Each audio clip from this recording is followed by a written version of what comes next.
Beautiful sisters ఎలా ఉన్నారండి? అందరూ చాలా బాగున్నారు అనుకుంటున్నాను. ఒక బ్యూటిఫుల్ లాంగ్ హారం వితౌట్ గాడ్ మోటివ్స్లో, బట్ పికాక్స్ అయితే వచ్చేసాయండి. వితౌట్ గాడ్ మోటివ్స్లో వచ్చేసింది, చాలా బాగుంది పీస్ అయితే. కింద అయితే పీచ్ కలర్ బీడ్స్ వచ్చేసాయి. లేదు మీకు పింక్ కలర్ బీడ్సే కావాలన్నా కూడా నేను వేసి ఇచ్చేస్తాను. లాంగ్ హారం అయితే చాలా బాగుందండి. ఇయర్ రింగ్స్ కూడా బిగ్ సైజ్ వచ్చేసాయి.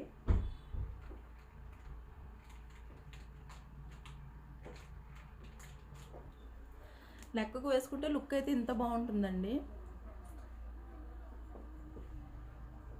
అండ్ ఇయర్ రింగ్స్ ఆల్సో చాలా బాగున్నాయి, బిగ్ సైజ్ వచ్చేసాయి, లైట్ వెయిట్లో కూడా ఉన్నాయి. ఎవరికైనా ఇంట్రెస్ట్ ఉంటే ఆర్డర్ ప్లేస్ చేసేసుకోండి. కాస్ట్ వచ్చేసి on 999 free shipping. Cash on delivery కావాలంటే షిప్పింగ్ ఛార్జెస్ ఎక్స్ట్రా పే చేయాలి. అలాగే 20% prepayment, remaining 80% after delivery pay చేయాల్సి ఉంటుంది. మన స్టోర్ వచ్చేసి మియాపూర్, జనప్రియ నగర్. ఈ వీడియో మీకు నచ్చినట్లయితే లైక్ చేయండి, మీ ఫ్రెండ్స్ అండ్ ఫ్యామిలీ మెంబర్స్కి షేర్ చేయండి. Thank you for watching.